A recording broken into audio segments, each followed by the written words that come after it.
One more drink, one more drink.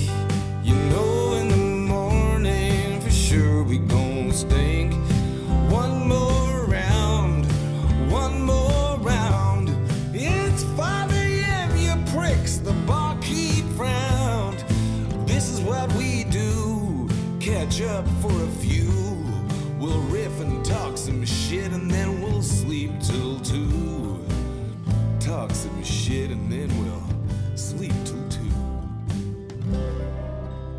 Hey, folks. All right. We're here. We're hungover. We're disheveled. We're queer. I'm we're hungover, doing it. dude. I'm Same. feeling it. But Yeah. this is the only show in history where being hungover is appropriate and kind of normal. Yeah, it's one of those. We're doing a day pod today, day drinking pod. And I was like, fuck, I got to drink something I didn't touch last night. And I touched a lot. Yeah. You know what I mean? You ever like look and you're like, what can I tequila, I did gin, I did vodka. I'm kind of like, I gotta, so I'm going with a light.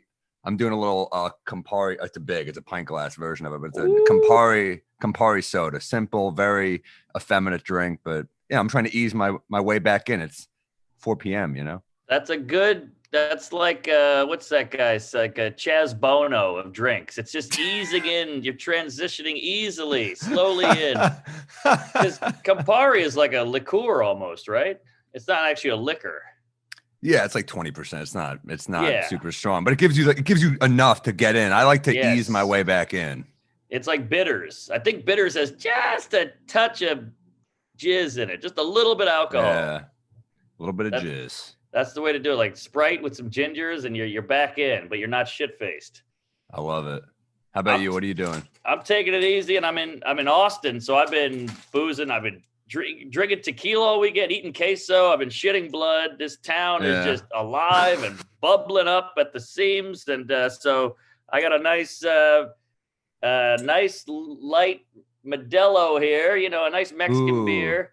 Probably one of my favorites with the gold tie. I hate Modelo, but I love Especial. Oh, you don't like the Negro Modelo? I mean, I like it, but it's just black and dark and heavy. This is just light and airy. Yeah. Yeah. Well. Classic. But they were saying the same shit at the Capitol. Anyway. Yeah, it's too dark out there. We got to make some changes. But yeah. Yeah, that's good. Yeah, this is perfect actually. I was like walking, I'm taking a nice little stroll in the rain as it's coming down hard on me. Got a little massage.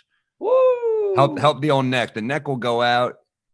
Trigger point massage therapy, man. It's painful, but it gets the job done. It does. It releases toxins. There's all these studies that like everybody should be getting massage. My dumb childhood, my evil brain, I cannot walk into a rub and tug I can do, but a massage I can't do. I feel guilty. Just look at it like it's like a doctor. Look at it like it's have you ever been to a chiropractor? No, never. Oh man, I've done that. It's hilarious. Some of them I feel like do nothing. Yes. I can crack my own back. I get on a chair. I do this. I do the twist move. I saw one guy once, and he was just like standing in the corner, and he just like ran into me, and I was just like, "What the fuck?" It hurt, and he was like, "Yeah, well, I gotta level it out." And he was like, "Oh, all right, you just fucking." It was like a defensive end running into me. Right. Where I'm like, "It just fucking hurt."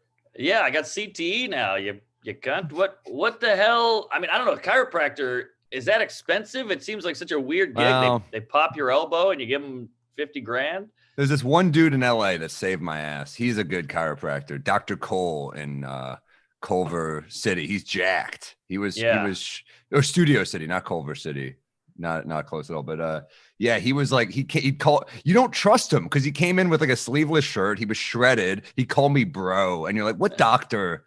What doctor talks like this? You know? Right, Dr. Chad. His name is actually Doug. Oh, Doug is perfect. Yeah, but he's incredible, dude. He saved I've sent people to him and they're like, yeah, that guy is a game changer. All right. I mean, hey, look, acupuncture, I still don't know if I believe in yet. I'm still on the fence on CBD, but people swear by chiropractors. So Maybe I'll try it. Acupuncture. Yeah, they'll do the cupping on you. Yeah, all the Yes. athletes do that shit. And then I'm kind of like, what am I doing that I need the same treatment as Michael Phelps? Maybe it's like I'm just smoking weed, I guess. that's That's it. about the only similarity. Yeah. Yeah, dude. I don't know how athletes do it. I don't know how they play. I mean, I know they have access to the best healing and doctors and all that stuff, but I know they're on a special jet usually, but they're still 7 feet. They're still just played 40 minutes. Yeah. And it's physical. And then you land and you got to play. I mean, it's fucking hard, man. It's a nightmare. Then you got to train on top of that. And didn't some football player just shoot his wife and his kids and himself? I mean, they're all fucked up. I don't know if he had CT. I didn't see that yet, but yeah, that's what's going down. That was like Aaron Hernandez, man. He had the advanced CTE. Junior Seau told himself CTE. It's like, you got to look into that shit. Well, it's problem. I don't know enough about it, but I do feel like based on this is probably might come off as ignorant, but I feel like MMA must be much safer than the NFL because it's every few months you're fighting. Like you train, but if you're an NFL, if you're an offensive lineman, all you do is like crack helmets all day. Exactly. All day. And you in the training, in the game, you hear that smash. And at least with UFC, they stop it. You've never seen a ref come in and go, all right, he's tackled. You got him. You know, it's just pile up by 8 guys. You know, they're all 300 pounds. And the cool thing about UFC is they at least will say it like, I got to stop fighting because I want to keep my brain. I got kids. I want to hang out with my kids. So they'll actually admit it like, yeah, I'm getting punched in the face. This is bad news. But sometimes you see him, man. Like, I don't know if Holyfield is going to fight again, but I remember I had Holyfield when I had a sports show on my show. And I'm like, this dude fought professionally for like 30 years. Crazy. I can't imagine what that. And he was a bruiser. That was his whole thing. Yes. He's like, I'm the guy who's going to stay in it. Right. And he did he hear you? He only has one ear. I think he was probably I think he was like a little slow, but he also we'd make jokes. I remember we opened it with Stavros and I'm like, we have a new opponent who you've never faced. And Stavros just ran in and ripped his shirt off and was like, ah, and he was laughing. He was being silly with us too. So that's great. But he's such a legend. You're just kind of like, oh man, it's like I'm in the presence of like one of the best ever. Of course. You just feel that. They just walk with that, you know? He beat Tyson. I mean, what kind of mind state do you have to be in to see Mike Tyson and go, oh, I can beat that guy? That is insane. And he beat him. Yeah. Well, Tyson was crazy. He had that stretch out of the gate. That was just. He's like 5'8", 5'7". He's just a tank. And that he's got that torque. I mean, terrifying human being. So scary. Brownsville, Brooklyn. So you're in Austin. How are the shows? Oh my God. I can't even get into it because they've been so great. We sold out every show. We added a show Sunday. It just sold out again. It's at 25% capacity, which is not a big brag here, but it still feels good. But like, there's demand. There's demand, and that excitement is and you feel that from the crowd. Like I was at the Cellar all weekend. I'm like, oh, I feel an energy, man, for sure. Yes. And I gotta say, if this is what 25% of the Paramount Theater feels like, I can't even imagine at 100. It's got to be just booming laughs. I opened for Aziz there once, and it was pretty special. It was pretty damn cool. Oh yeah. And it's just great. It's one of those cool cities where like you're on 6th Street, you're on Congress, everybody's up and at 'em. There's a guy on stilts, there's a drag queen on a unicycle, and a frat guy puking. And then you go in the theater, and it's from 1915. The Marx Brothers, Charlie Chaplin have been here, and it's beautiful and ornate. And you're like, wow, right outside is like a guy doing heroin. It's so funny. You just see like frat douches, and then you walk in, they're like, Elvis fucked someone in this broom closet right here. They've got all this weird history. Exactly. I know. And it's so pretty in there. It's cool how showbiz works. Then you do these shows, you get these applauses, you high five everybody, go outside, and then you become just as degenerate as the other guys. It is pretty weird, man. You're up there and it's like, you feel like, man, this is so kind of, I don't want to say dignified, but you're in a theater. There is something kind of dignified about that. And then you're like, oh yeah, but I'm not a theater person. Right. Yeah. There's a chandelier, a box seat. I'm like, I'm not that guy. Yeah, I got a mixed drink in the green room, and I just took a shit, a diarrhea. I'm talking about my dick on stage, but there is an eloquence to it. I remember when Ray Romano did, I think he did Radio City or some great New York theater. I forgot which one, but he had a line where he's like, I think I'm the first person to ever say anal leakage in here. I remember that. Yes. Yeah. That was a great, because He was at the dirty. cellar. He was at the cellar all weekend too. Wow. Nicest comic. I'm hands down nicest comic I've ever met.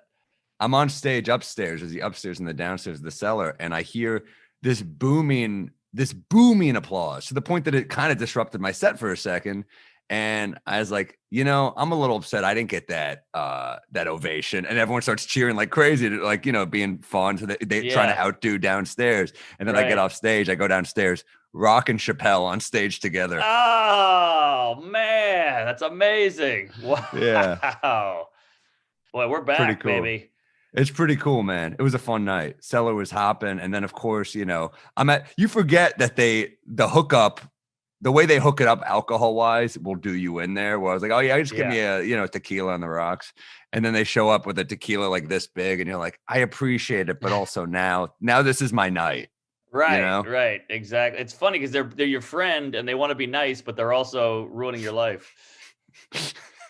We've all had that. You know, the bartender at this cool dive bar. So they hook you up, but you're like, if I drink that, I'll shit out my liver.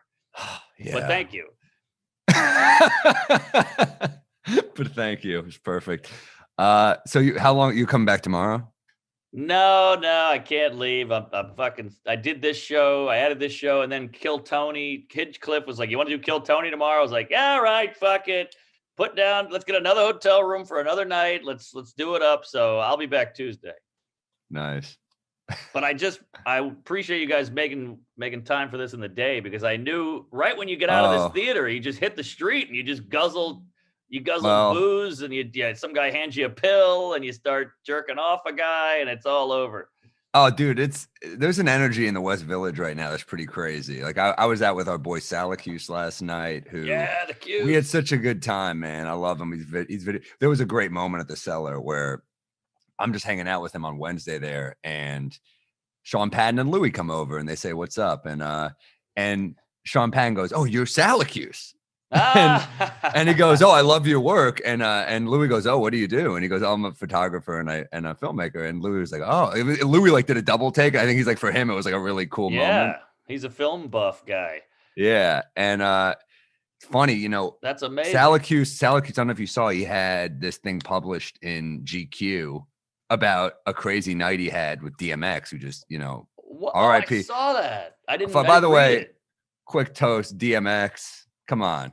Who doesn't fucking... We were walking home last night, Salacuse and I, and we're on the train, and we passed some cops blasting, "Y'all gonna make me lose my cool." And you're like, talk about breaking through. Yeah. Crossover appeal. Jesus Christ. But this is what I... Oh, sorry.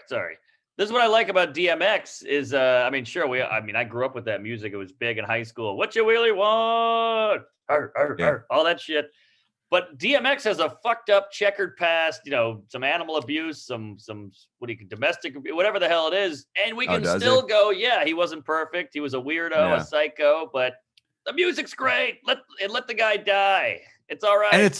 And yeah, he also was. I think he was a great actor. Honestly, I remember there was I think a Rolling Stone or Esquire article back in the day saying like, yeah, Exit Wounds isn't a great movie, but this dude has a fucking ton of talent. Like this dude can act. Totally. Yeah, and you got to be a pretty good actor to not be dragged down by Steven Seagal. Like he can. I think good actors make you look better. So if but Seinfeld said that's why he picked that cast, because he was like, don't pick me up. I mean, it was just, Costanza and Elaine, they're all, and Kramer, just talents. So yeah, one of the best casts of all time. But anyway, Salacuse is telling me stories about DMX, and they're like, so anyway, he goes to Chicago to photograph DMX for, I think, XXL magazine, and he's in Chicago and he's in the hotel waiting for DMX, and he's like, "Hey man," he's talking to the assistant, like, "Hey, where's DMX? It's been 4 hours. I'm waiting." And the assistant goes, "I'm gonna be honest with you. he didn't make it to Chicago. Ah. And he's like, oh, fucking, they're like, you know what? I feel bad. I'll give you his number. So he calls him and DMX picks up the phone. It's like that raspy voice. He's like, yeah. And Salakis just goes, look, man, I'm back in New York now. I really wanted to photograph you in Chicago. And DMX like, I'm sorry. All right. He goes, where are you? He goes, I'm in Miami. And he goes, if I come there tomorrow, it's out of my own pocket. Will you please be there? And he goes, I'll pick you up at the airport. What? Anyway, he doesn't, obviously. He doesn't pick him up. But Salakis rents a car and he rolls up to DMX's place. And it's like he had just had a newborn. Yeah. So they're hanging out now. DMX is like, he said he's the nicest guy on the planet. He says yes to everybody. They are walking around. Did he freeze? Oh no. No. I'm blown away. Holy shit. That was good. That was some fucking Times Square. Let me just hold my pose. Level good. Guy? Yes. But dude, so they end up doing all this kinds of crazy shit. They play pool. DMX takes all 3 games. Well, he's not even paying attention. He's talking to some artist. Right. And the artist goes, I'm an artist. And he goes, all right, let's record together. And he just goes to like record with her and like talks over her track to like give her extra, it's like DMX is a guest on my track now. Then they end up, he's driving so fucking fast. And Salakis is like, this is terrifying. He has footage of the driving. He's like, this is the scariest. Like, I'm wearing a seatbelt, and DMX is like, why are you wearing a seatbelt? Like, if we flip this, the seatbelt might catch fire and rust and you won't be able to get it off. And he's like, you're thinking of flipping the car. Right. And Holy shit. And then he's telling the story about how they go to this tough part of Miami and they end up like buying drugs, and he's witnessing this and he's like, this is pretty crazy. They end up in some 7-Eleven type, bodega, whatever. They're in the 7-Eleven type store, and these 4 kind of tough looking kids are following him around, and they go, yo, X, where's the money at? Where's the money at? And Salakis is like, we're going to get fucking robbed. Like, this is terrifying. And they keep following him around, and DMX kind of ignoring them, and he turns around and he goes, I was just about to rob you, motherfuckers. And they all laugh and high five him, and he's just like, yeah, he's just kind of fearless. Wow. He was that dude. And yeah, so, damn cool story. So if you just look up DMX GQ if you want the full story, but it's pretty damn cool. Our boy Salakis, pretty cool nod. Great cat. I love Salakis. I mean, what did he look like in Miami with DMX? They probably thought he was his lawyer or publicist or something. This little white guy with a Hawaiian shirt on. And Salakis is our Kramer. He's got a Hawaiian shirt on. He's got wacky hair. He's like up for anything. You going to Miami? I'll go with you. You going to Brooklyn? But he's like, to shoot this? But he's like dry New Yorker. He's like a drier New York type of. He's like more of like a Charles Grodin type of Kramer. Right. But I love guys like that who are quiet. They're kind of laid back, but they can also spin a yarn where you're like, what the fuck? You've lived, man. Yeah. Well, anyway, this leads right into a pet peeve of mine. Salakis is telling me these stories, and my peeve is drunks whose energy overwhelm the room. Yeah, you hate the overwhelming. Because I like having a drink with people, but when the drunks, so Salakis telling the story and they're like, oh yeah, you're telling literally 15 minutes of like them segueing it into shit about themselves. Yeah. And we're just sitting there like, I'm like, at like minute 15, I'm like, hey, I'd like to hear the story. I have to be that guy now. Like, I'd like to hear the end of this. So then they're like, all right, what? And then he telling the story again. They go, he did what? Let me guess what happened. I'm like, how about you just let him tell the story? Yes, stop interjecting, you queef. Jesus. This isn't a fucking choose your own adventure, motherfucker. This is this is real life. That's what I said. And then I went, art. Also, a story's got a rhythm, and like if you keep fucking with the rhythm, it's like we're taking a shower and you keep flushing the toilet. Like the temperature's going up and down. Like just let it happen. Come on. I hate that. I'm so with you on that. And then they got to get their dumb joke in, and then you got to pretend to laugh at their joke, but you don't actually want to hear the joke. It's a like, what is this, Chelsea lately? This is a dinner. Let us tell the fucking story. This isn't a panel. What were you at a house party? Where was he telling the story? No, we're just at a bar, but I mean, okay. Whatever. Well, yeah, I'm so with you on that pet peeve. Just let the guy get the story out. Then we can all canoodle and chop it up about the story after. But let's let it happen. I'm with you. I don't know if canoodle's the right word. Maybe not. Kibbutz? Is that something? Kibbutz? I don't know. I don't I think thought that was some Yiddish thing. Kibbutz. We're all canoodle. kibitzing. Canoodle is yeah. I double check. Kiss and cuddle amorously. It's a fun word, canoodle. It is a fun word. Yeah. Good for We Chef canoodled Boyardee. afterwards. Yeah, he fucking Can of noodle. But wait, what'd you say? I know we canoodled afterwards. We made out. We cuddled. Yeah. It was fucking. I was Yeah. Salacuse. I was spooning him by the end. It was weird, but How no, about this it's one? On the same Yeah. vein as yours is when you go, I'm watching a comic or I'm watching a concert and you're like, oh, this guy's great. I got to watch this guy. And they go, oh, okay, I'll watch with you. And then they're going, oh, that was pretty good. What'd you think? And I'm like, I said I was going to watch this guy. And now you're interrupting, even though I told you I said I was going to watch and you keep interjecting with your fucking point and I'm trying to listen. Yeah, it's tough. You got to just give him with the okay. Yeah. Yeah. All right. Yeah. You give them one ear. Yeah, got it. And then you're really listening with the other ear. Yeah. Brutal. Yeah. That's a rough one. My pet peeve, mine is weird and super, it's like complete minutia, tiny slice of life bullshit, but it happens to be all the time. And it's when you're walking down the sidewalk with a friend or whatever, and they keep getting closer to you, and before you know it, you're kind of inching away, and before you know it, you're on the lawn or you're in the street, and you're like, all right, buddy. And then you switch to their other side, and then they do it again to you the other way. You ever have that? Brutal. It's awful. Yeah, it's like I'm pigeon-toed, and I'm still very aware of like, hey man, come on. Yeah, like they don't. It's subconscious, and they just keep kind of inching towards you, so you inch away, and then before you know it, you're in a building. I'll tell you what I'm loving. I love space, man. I'm a big space guy. You know, I picked the wrong city, obviously, but I was at a sidewalk cafe with my brother yesterday, and all this. Remember when restaurant tables would be 2 inches apart, and you'd be like, "This is not enough space for me," especially with comics. You know, we're going to say something horrible, and they're going to give us dirty looks. You know, so you have that little plastic guard now. It's kind of nice. Oh yeah, oh for sure. Yeah, I mean, you grew up in Manhattan, so I don't know how. I figured you'd be used to it, but that no space. You never get used to it. You never get fully used to it. I also hate the other table hearing my conversation. I'm doing 20 minutes on Puerto Ricans, and I'm like, can they hear this? What if they film me? You know, it's so. I hate that feeling of like, shit. Can you believe Cuomo or whatever? And I don't know. I just hate them hearing.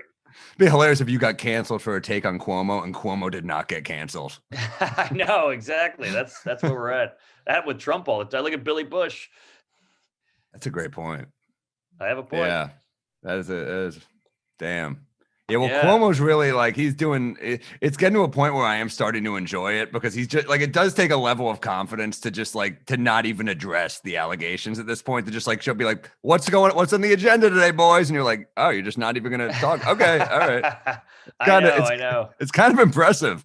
It is. Well, the first couple, you're like, "Oh, damn, this guy's a psycho. He's in trouble. He's grabbing women." And then I read a few, and they're like, "He kissed my cheek. He waved to me. He gave me an elbow bump." I was like, all right, come on. But the first one, I don't doubt that he's a shitty boss and shitty person, but it is like now it's kind of like, well, when you kind of give Al Franken the boot, I know he resigned, but he kind of got the boot. It's like this is now he's going to benefit from that shit because you're like, well, he kind of got fucked. So yes, so true. But yeah, that space in New York. I mean, even the grocery store, the aisles, you're like, if somebody else comes down the aisle, you're like, oh shit, you got to do the sideways shimmy. That is not made for humans. You got to grab your partner do-si-do. It's fucking horrible. You know, I'm walking with my brother down the street. This is a great New York moment. I'm walking with my brother Upper West Side. We pass the sidewalk cafe, and as we walk by, we overhear a woman. She's got the burger open face. She hasn't closed it yet, and she just goes to the waiter. A bird shit on my burger. She's like pleading. She's asking for another burger because a bird shit on a burger. That is classic. Wow. Which is kind of not the restaurant's fault. Like, I guess that's the risk you run if you're sitting outdoors, but you got to probably give a free burger. You got to do it. Yeah. And the sad thing is if she would have closed that without looking, she would have eaten that thing. Cause it kind of could be like a black and blue or like blue cheeseburger if you don't look at it directly. It's funny how outside eating used to be such a treat. Like, ooh, there's a patio, or ooh, let's eat outside. You know, the sun is shining, and now it's like, give me the fucking roof, give me an AC, give me a booth, give me inside. It's so true. It's funny how everywhere in New York. It's like New York doesn't give a fuck about parking really. So I guess it's good for restaurants because let them make more money. They got fucked for a year, let them make the money. And if you have a car in New York, I guess you got to use a garage. I don't know, but for at least a while, let them make that money back. But hell yeah, I'm tipping. We'll see how bad traffic gets. Just because I feel guilty, I'm like, here you go, waiter. I mean, you got fucked hard. Yeah, it's rough. And then I do kind of like it though. It's like dirty Paris, man. It's kind of cool. Yeah, that's true. That's true. Dirty. I guess Paris is kind of dirty too, but New York, there are certain areas that don't lend itself to outdoor dining where you'll be sitting there and it's like right next to a hospital and you're like, I'm just gonna hear a siren all day. Right. It's kind of rough. Right. Yeah, that's true. You hear it in the distance, clear. We're losing him. You're like, I expected a better ambiance from the Firehouse Cafe. This is bullshit. I love Dirty Paris, by the way. That's a sex move if I ever heard it. I gave her a Dirty Paris. That's where you Eiffel Tower with a guy and jizz on her ass. I don't know. It is funny that anything will be turned into a sex term at some point. You're like, Eiffel Tower, what? I know. The most prbeautiful, pristine sculpture in the world has turned into like a threesome, with two guys high-fiving. I gave her a Mona Lisa. Ooh, what's that? Yeah. Fun fact about the Mona Lisa, by the way. Do you know the story behind that? What is it? Well, this is what's so interesting about showbiz and entertainment. Like, Bill Burr, great comic, yada, yada, yada. But he didn't break until that Philly rant. And that kind of put him on the map. I mean, he was always good, but that put him on the map. The Mona Lisa was just this kind of run-of-the-mill painting from Italy. And, it was whatever. People walk right by it every day. Then it got stolen, became the talk of the art world. Every newspaper, the Mona Lisa is stolen, some art thieves. They found it. Then they put it back. And now everybody had to see it because it was the big stolen painting. So it almost kind of went viral. Interesting. It's Da Vinci, right? Did he not break till I always wonder. I don't know enough about art to know which artists they're like, oh, they're huge and when you reminisce about them, but you're like, what were they fucking? No, were they huge at the time? Most of them probably had nothing. I think he was somebody. He was kind of like what's a good he was like Roy Wood Jr. to us. Like, oh, he's fucking killer. He should be way bigger household name, but he's just kind of like a working good comic. That's how Da Vinci was. All these guys, like Picasso, apparently died penniless, and all these other guys, they always blow up later. That's gonna be like a tell. That's brutal. I know. Death Although I gives guess you it's some cachet, especially if you die young, man. Look at all the people that die young: Bruce Lee, Jesus, Bill Hicks, Janis Joplin. Yeah, so true. Hendrix. Yeah, you're right. Hendrix, Nirvana guy, Jim Morrison. Yeah, Cobain. Yeah. Is that the 27 club or 32 club? I believe Cobain was 27. And Jesus 32 or 33. I think he was 33, yeah. Which every comic would be like, hey, I'm 33. Look at Jesus already did this and that. I haven't even gotten on Conan. But yeah. Mona Lisa had to go viral for because it is just a basic kind of mediocre painting. No offense, it's good, I guess, but you needed that bump. That was like the Rogan bump. It's interesting. It's like it is. You know what though is kind of cool is I just think about what art used to be, and I know there's still art and there's still great movies and there's still TV now is kind of like the new medium, right? But you think about I rewatched Bonnie and Clyde. Oh, great movie. It's so fucking good. It's like a badass movie from the 60s, Badass, gritty, dark, and it's I forgot, I don't want to say mise en scène, but we had to watch it in film school, and it's shot like a foreign film. Like the cuts and the angles and the twists and the turns, the sharp whatever contrast, that was all new back then, and they did it first. Yeah, I don't know if I said this last week, but I think it was supposed to be directed by Truffaut. So it then it was supposed to be Godard, and then it ended up being Arthur Penn. But man, it ends up being awesome. And Faye Dunaway was so hot. It's crazy. So hot. And that was like heavy stuff for what was that? Early 60s? I think 67. Okay.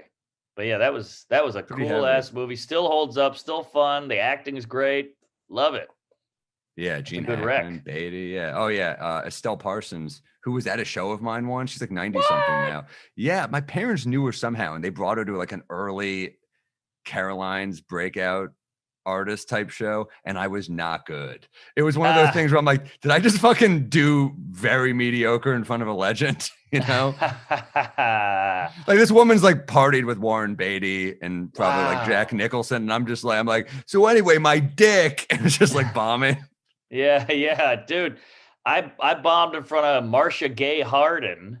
Oh, love her, man. Super milfy in person, by the way. Like, yeah, she looks, and in her great. movies. Yeah, for sure. But you start bombing, and then when you start kind of scrambling up there, you just get too real. You're like, what the hell are you doing here? We're all a bunch of it was a horrible hack-filled lineup. It was at Joe Franklin's. Remember that place? Oh my God. Yeah. When was this? The 80s? What the hell? It's like 10 years ago. It was like all these horrible comics on the show, and I'm bombing, they're bombing. You're like, can I switch spots with you? I'm at Catch a Rising Star at 11.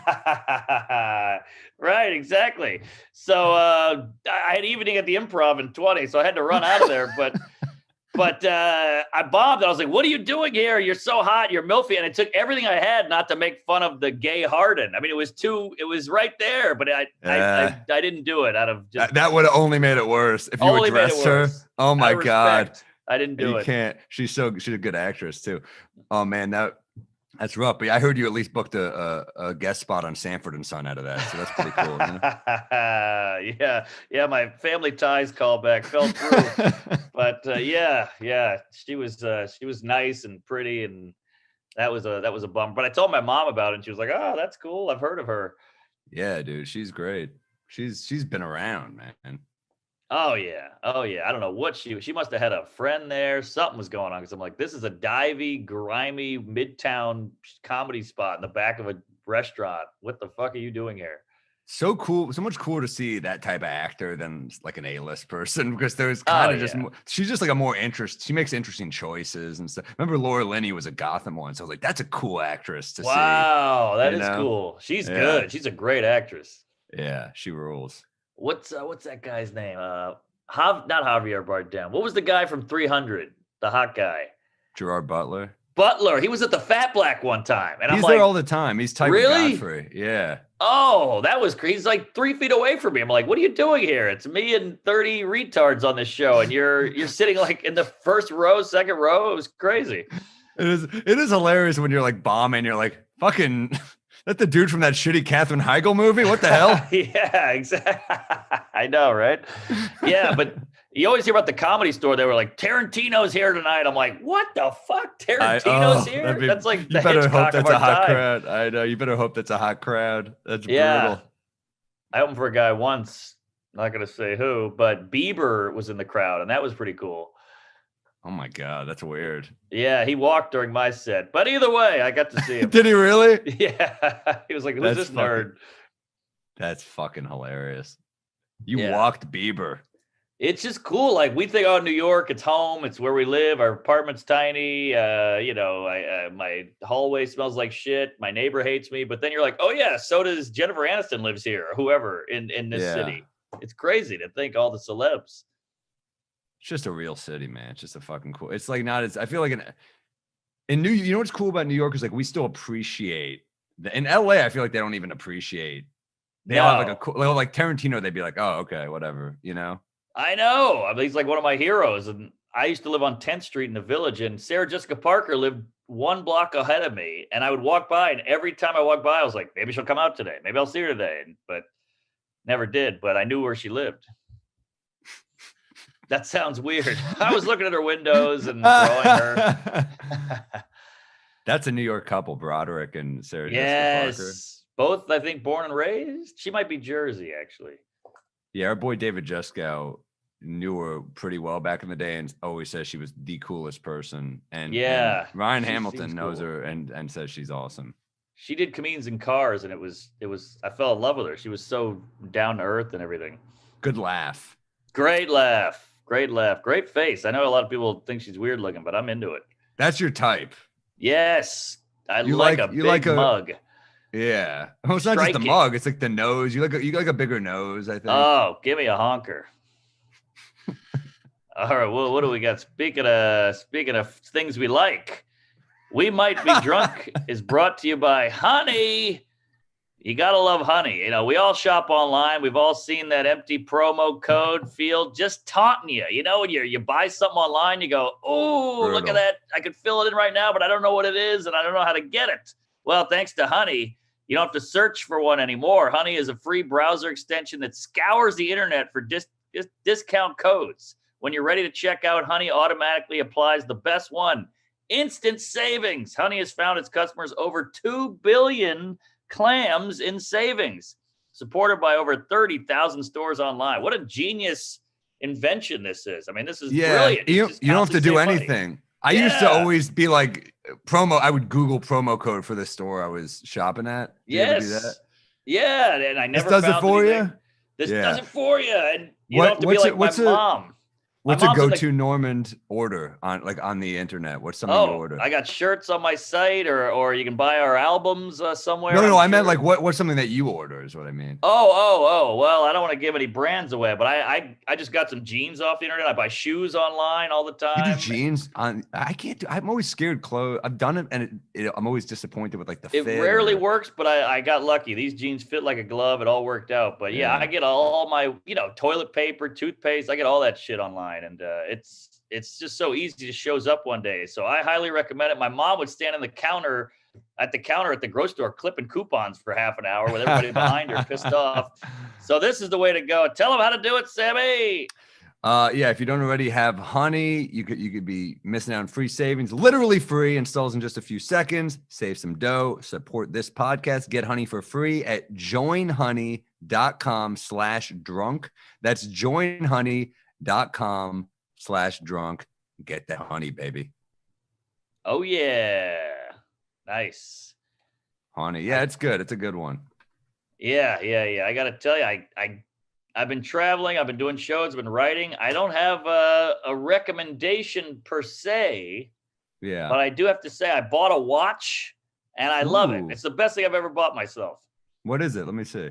Well, it's nothing snazzy. I got a Timex. It's a vintage look. It's only $50.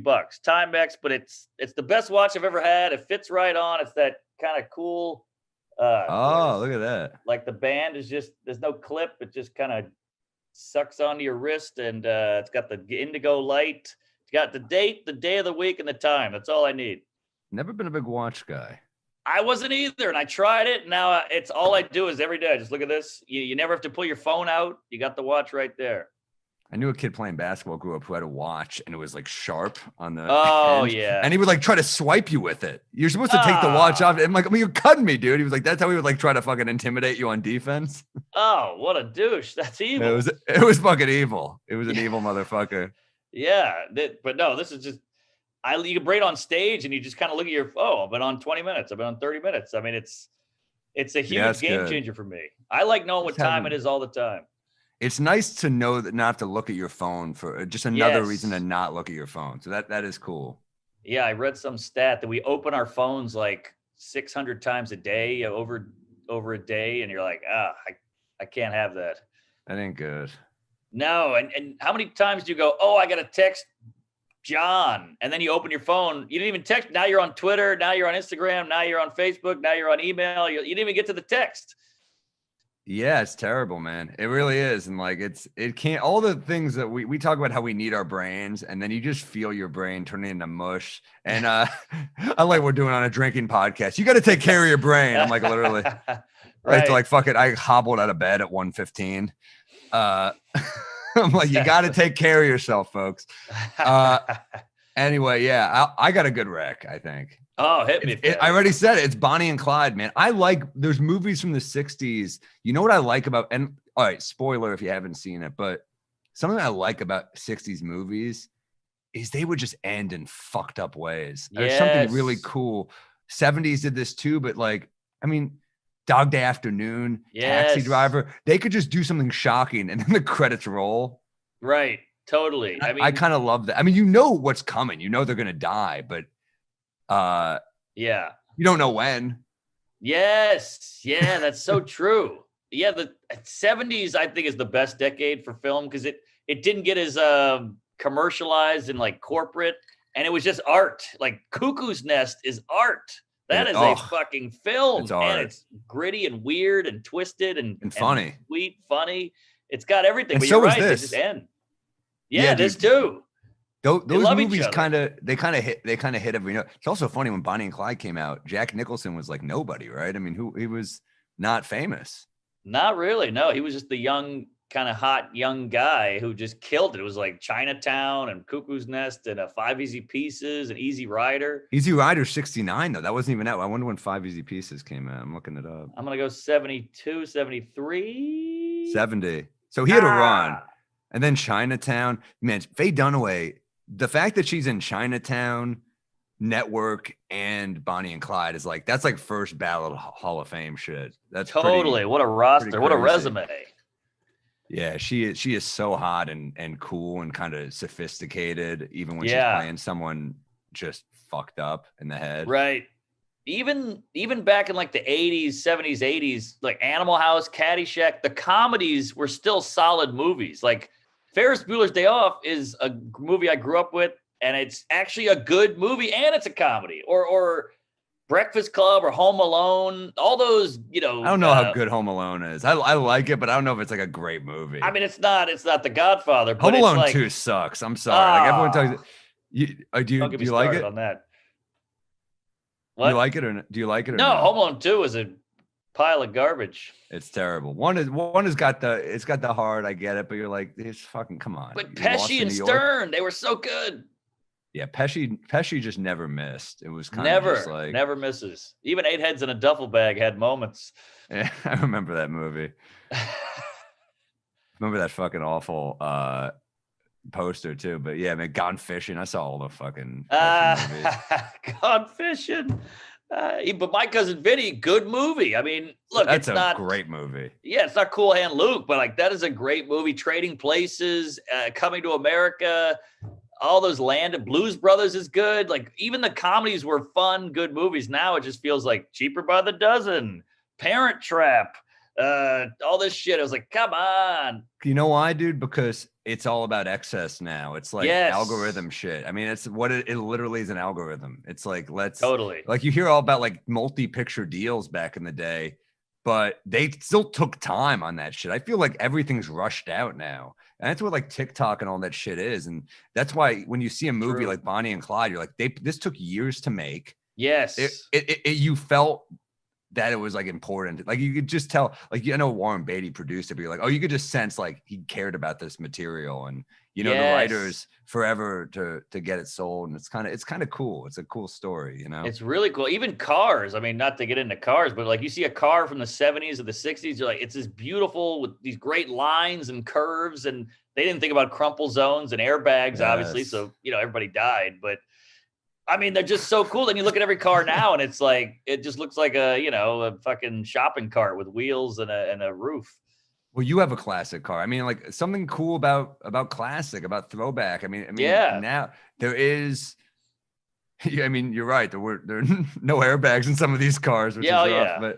But there is something pretty damn cool about it still. I think it's a lot like comedy. Like we'll sacrifice, we'll say some darker stuff or go in some twisted areas because we don't have airbags. We want the art. We want the Bonnie and Clyde. We want the old Beamer. We want our comedy to be this stylized thing and that you work hard on it. Like your special, List special, my special, great views. Because I think people can see that there's some blood, sweat, and jizz in there.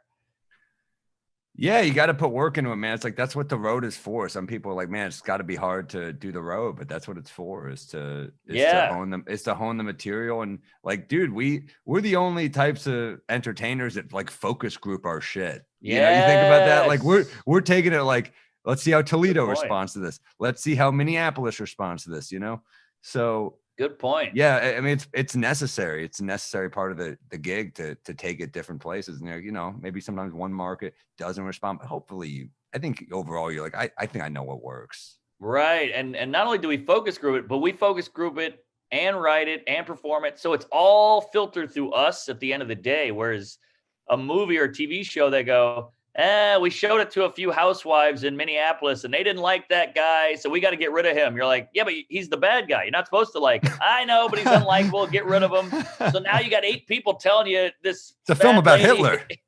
Yeah, exactly. This fat lady in Milwaukee didn't like the Hitler character, so we gotta cut him out of the movie. She found him to be toxic, and we have to remove Hitler. No, you're so right, man. It's like you're focus. At least you're focus grouping it mostly for people that came out to see you on the road, right? So whereas like movies and TV sometimes are like, yeah, this person might not like it, and you're like, well, that person's not the right demo. They shouldn't like it. Yes, exactly. Not everyone should like, you ever see a movie with like 88% on Rotten Tomatoes? You're like, that's a good number. I don't want I don't want a 99 or 100. Great point. It's like these cunts with the Zagat and the Yelp. They go, how'd you like that sushi restaurant? I gave it 1 star. I hated it. 0%. You go, geez, 0%. They go, well, I don't like sushi. So, well, then you shouldn't be rating it. What are you doing? If you don't like sushi to begin with, why are you rating a sushi restaurant? I don't like, those are the best reviews. I don't like the thing that they do. Yeah. So the whole restaurant sucks. No, you just don't like it. Oh, people are fucking trash. I know. They're dumb. It's just me. I don't like it, so it must be bad. Well, I don't like ISIS, but ISIS is happy to be in there. People vary. That was a weird example. JP McDade has a joke about how you can Google review the Great Wall of China and it's 4 stars. And then he goes, to give you an example, he says some shitty restaurant in Florida that's 4.3 stars. It's like it's such a great observation. Oh yeah, people are we're fucking ingrates. We really are. I know. All of us. It's sad, and yet we want their approval at the end of the day, which is the real rub of it all.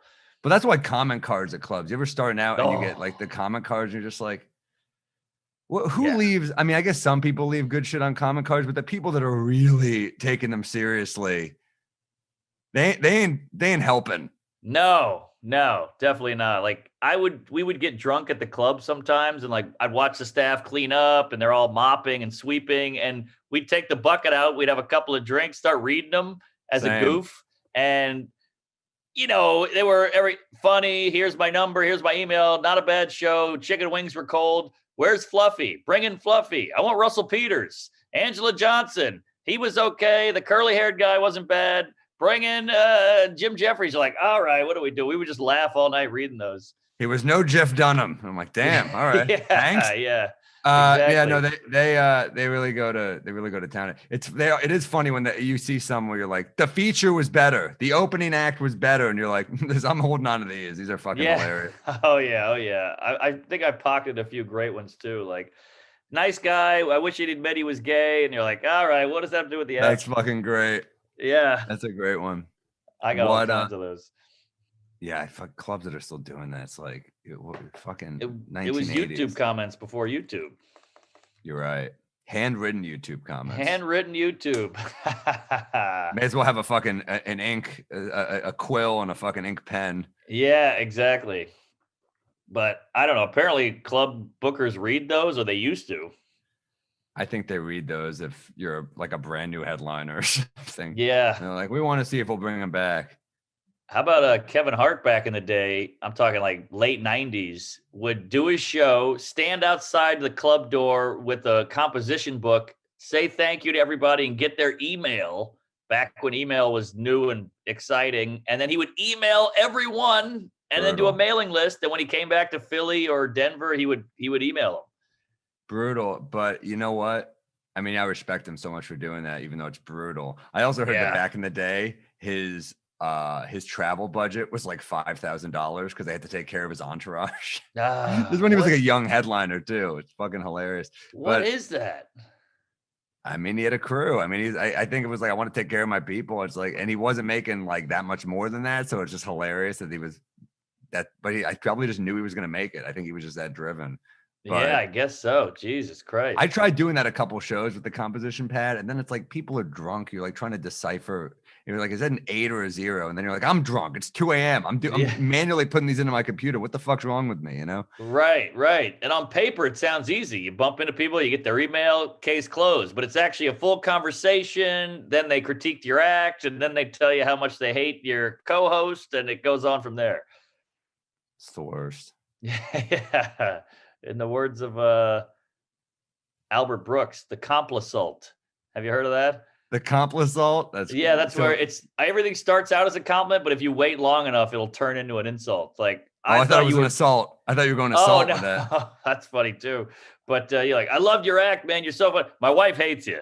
She hates you, but I love you. You know, if you stay long enough, it'll get mean. I thought you were funny. Mm-hmm. I thought you were good. I don't know what. It went well. Why are you talking to me like this? I thought you were good. Right. Exactly. I thought. Yeah. I was the one laughing. You're like, it went well. Why are you talking to me like this? Stop it. Yeah. You ever had that thing? This is rare, but it happens the other way sometimes where you walk off stage, you're like, man, I suck. That crowd hated me. I gotta write more. I gotta fix that. I gotta do this. And then you listen to it. It sounds pretty good. Yeah, it's like the opposite of laugh ears, right? Where you're like, yes. Some people eat shit and they get off like nothing is wrong, and then other people, I guess I did that the other night at the Cellar. Actually, I was like, that was fucking brutal. I was listening to the set. I was like, it's pretty good. This went pretty well. Yeah, like newer jokes. So I was like, yeah, it's pretty good. We're especially hard on new joke, or at least I am. I'll throw a new one out there, and it's all risky and scary, and you're like, oh, they hated it. That joke sucks. I'm not a good writer. And then you listen to it, you're like, oh no, that did okay. Yeah, I do the same. I mean, because they're trying out for the team essentially. The new yes, joke. Exactly. And you're kind of like you better impress. Yeah, you don't want the new guy who come in and fucking just bend over. You're like, you can't hang with these other jokes. Yeah. I remember one time I saw a comic we both love, great comic, and he bombed on this bar show. And all these comics came up to me like, you did better than that guy. He's a name and you're not, and da-da-da. And I'm like, he did all new shit. All those premises were gold. In a week, those are going to be, you know, closers. So he's doing it right. I'm not a fan of the comparing the I hate people the on the show. It's like, guess what? Even if I don't like love the guy, I still like feel like an obligation a little bit to defend him. You know, it's something, and yeah, I don't like the pittiness against each other. That's what the fucking industry does, dude. That's what they pit us against each other. Like we're the ones who help each other out. Like who helps you more than comics? Of course, it's all comics, definitely, for sure. But I do watch, you know, when it's like a, what do you call those? A showcase show at the Cellar. There's 6 comics and a host, or 5 comics and a host. You watch everyone come out of there, and if you listen, they're going, the 3rd guy was the best. I like the 4th guy. 4th, 5th guy, he was the best one. You're like, this is what everybody does. You're like, just enjoy it. But it's like a human nature thing. You just have to rank people. They like,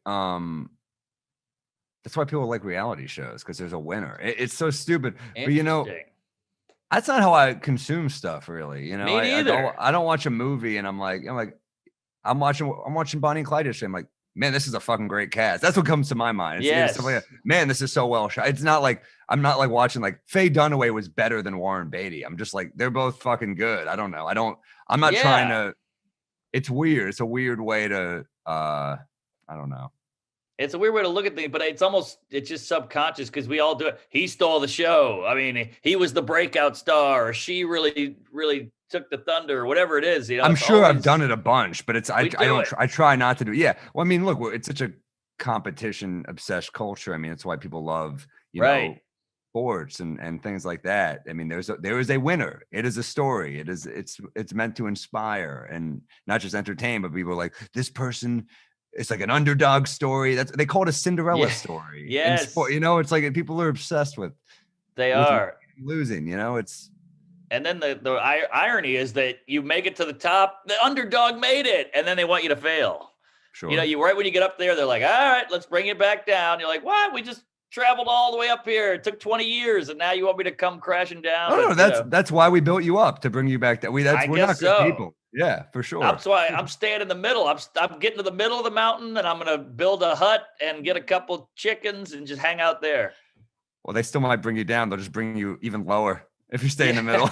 Yeah, exactly. I don't know. I'm getting one of those weird hammock things on the side of the mountain that just hangs there and you can sit in it and take photos and have a coffee out of a thermos. I think it's basically that is a showbiz career. Basically, is like Yep. But I mean, that was like Sinatra, right? I mean, he made it as big as possible, and then he's like, "Fuck, people will forget him." Then From Here to Eternity, then he's back, and then you're like, right. "Oh shit!" His entire life was kind of up and down. It was a higher up and a higher down. Yes. You know? Yes. But totally. it was, you know. But that's what it is. Patrice said it best, I think. He said show business is a roller coaster. You wait in line, then you notice, hey, I'm ticking up. We're going up. This is great. This is fun. Then you're on top. You're like, oh shit, I'm on the top of the loop. This is crazy. And then woo, then you wait in line again, just for that one little rise.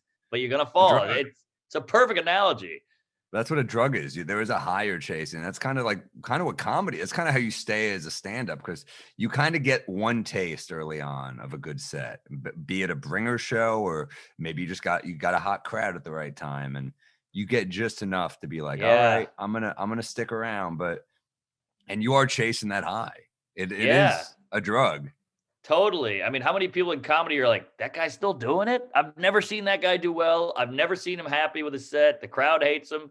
20 years later, still doing it because he still gets the accoutrements. You still get I guess I got a show tonight. Oh, what do you do? I'm a comedian. Oh, my profile's me with a microphone. You still get all the fun stuff, even though the 8 minutes of bombing sucks and you'll never make it, but you still get those other things. Any other person probably also had a good set like 3 months ago. Right. If they're getting up enough, like as we say, if you do enough sets, you're gonna have the horrible sets. Right. So if you do enough sets, you're gonna have those fucking kill sets, even if you're not that good. Some crowds are just red hot. That's true. And they go, that crowd got it. Those other crowds are idiots. That one got me. You're like, yeah, that makes sense. I did that shit for years. We all did, because you had to lie to yourself in the beginning. We all sucked. Yeah, it's always weird when there's people that kind of just come out of the gate. I think I heard Bill Burr once say, that comics will post their early sets and like how stupid that is because like you think De Niro posted like his first acting audition. Right. Exactly. But we'll do that with stand-up. It's like, oh, you'll show yourself as weak. Yeah, it's true. But it's also in the context of, look how much better I've gotten and look how bad I used to be. People can progress. So I think it's cool. I saw John Goodman posted his Roseanne audition and it was killer. You're like, I would have hired him too. I don't think there was ever a time when he was bad though. That's true. That's true. I can't picture John Goodman not being. He's fucking great. He's a beast. He's great in everything. Big Lebowski, he's great. Roseanne, he was great. I mean, he was King Ralph, the Babe. Come on, Fred Flintstone. What range? Davis. Yeah. What was it? Inside Llewyn Davis. Oh yeah! Wow, he was great in that. Yeah, no, he's always great. I love him. Yeah. Flight. He's good in Flight. Oh yeah. He's a great actor. Great actor. He's a weird New Orleans staple. Everybody in New Orleans, he has a house down there. He's like a big. I saw him in the street there once. Shut up! He was walking into a Whole Foods. I was like, oh shit, that was John Goodman. It was when he was in a period where I think he lost a good amount of weight. Well, yeah, he's at Whole Food. He's trying to do something. Yeah. Wow. Dude, yeah, he's a legend. Oh yeah, and kind of keeps under the radar. You don't see him at like big events and Oscar shit. He's just doing his thing. For sure. What, you got a new bit you're working on?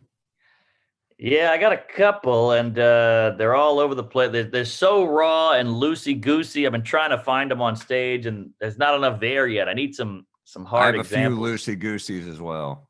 All right, great. I got two.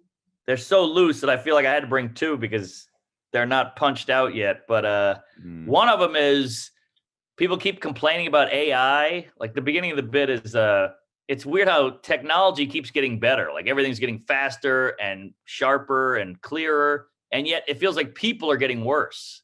Right. Technology is getting better. People are getting more petty, more narcissistic, more, self-involved. But we got like an air fryer. We got streaming video. We're going to the moon all the time. It's like everything we're making is getting better, but everything we make is getting better except the people we're making.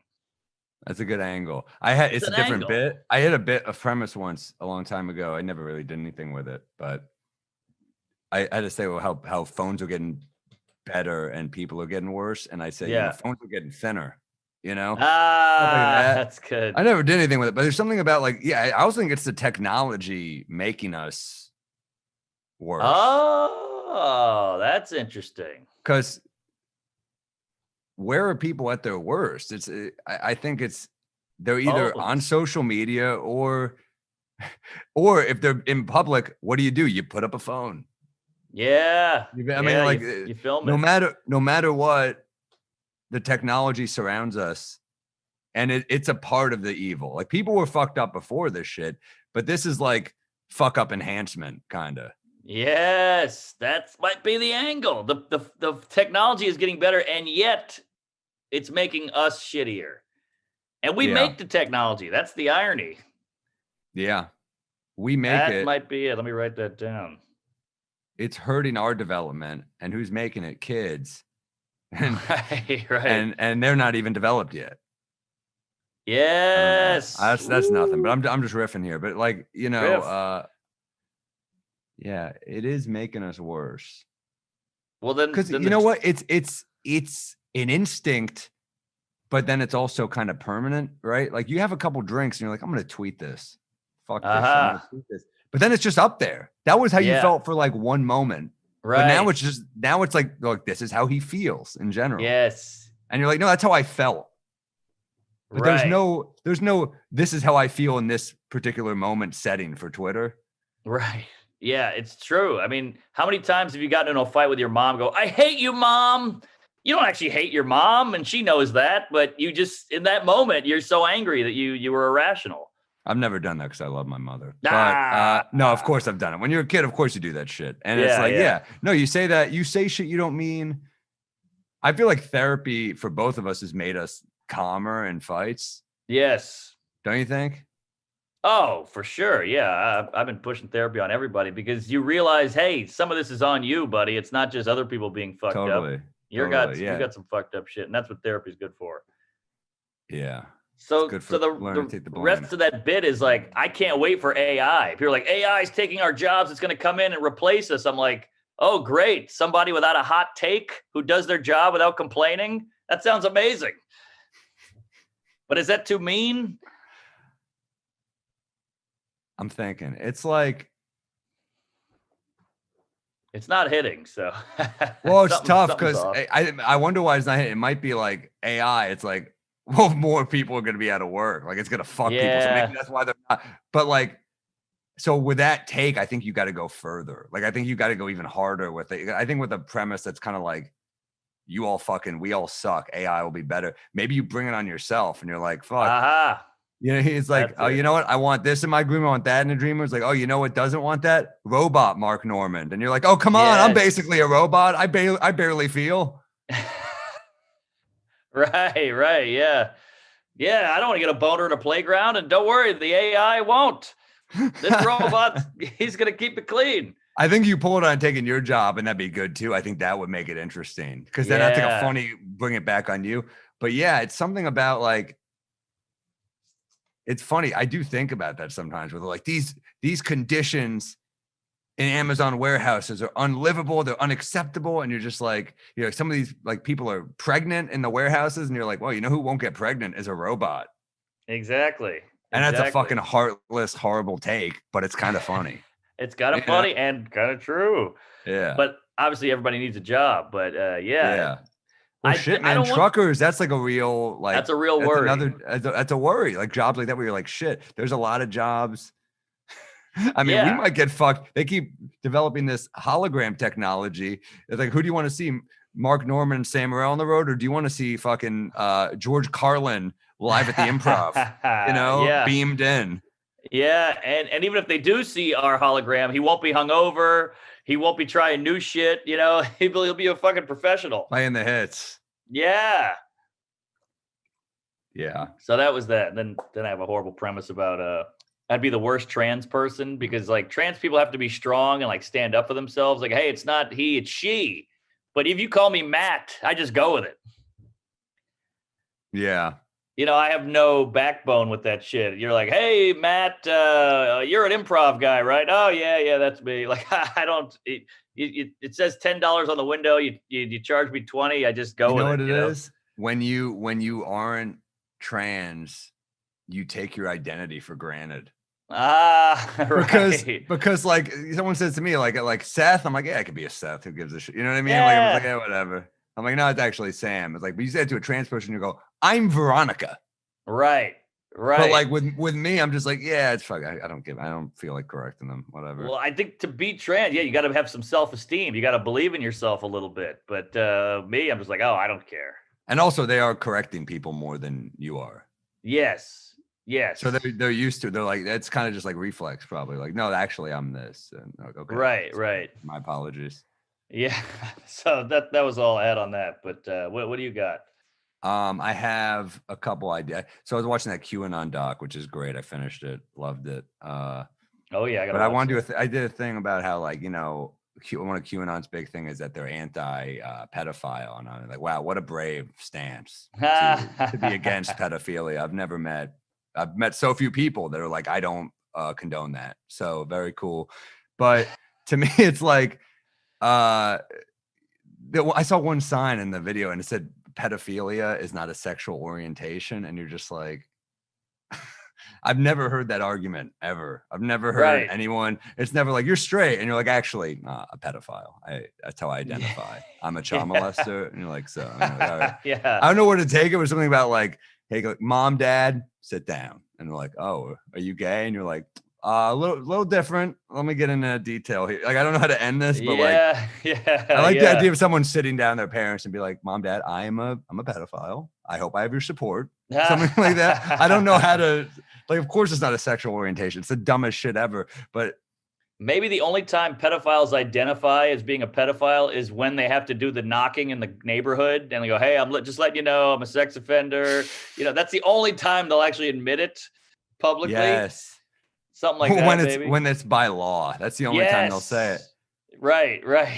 Otherwise, funny. they keep the that knocking shit the door is up. a funny visual for sure. That's good. Yeah. Also, pedophiles are horrific when even murderers in prison are like, we got to beat up that guy if he diddled a kid. We got to kill him in the shower.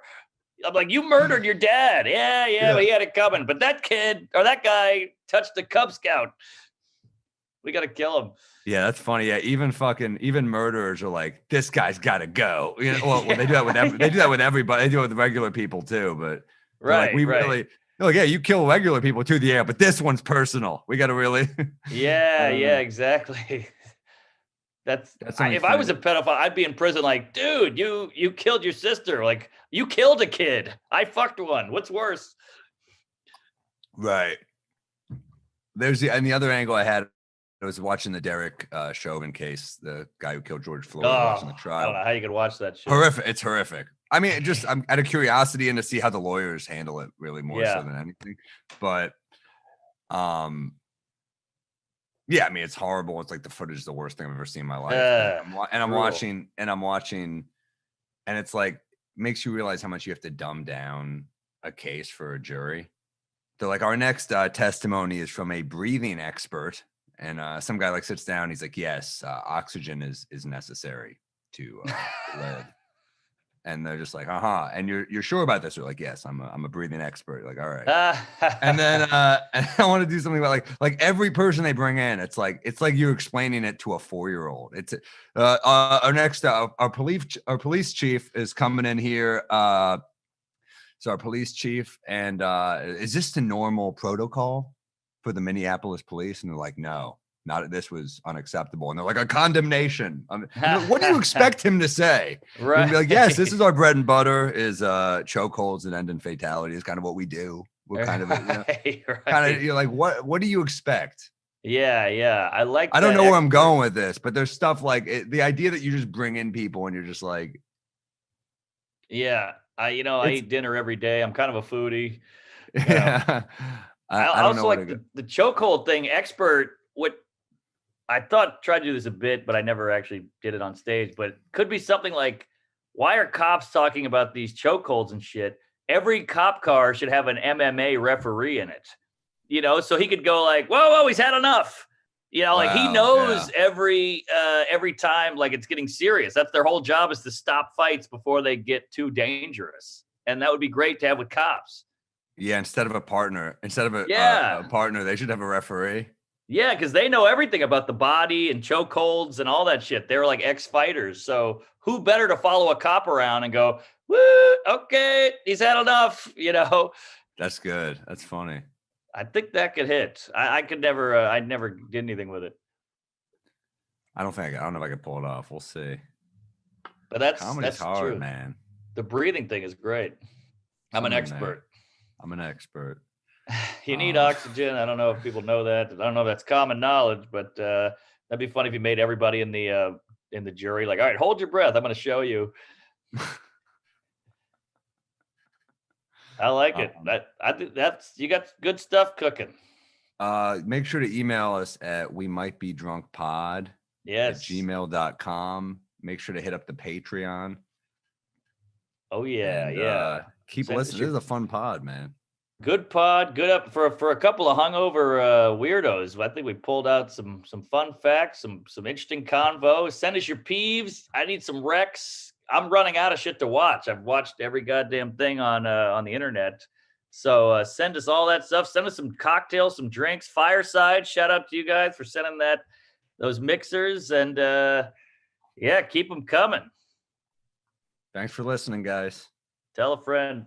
Comedy.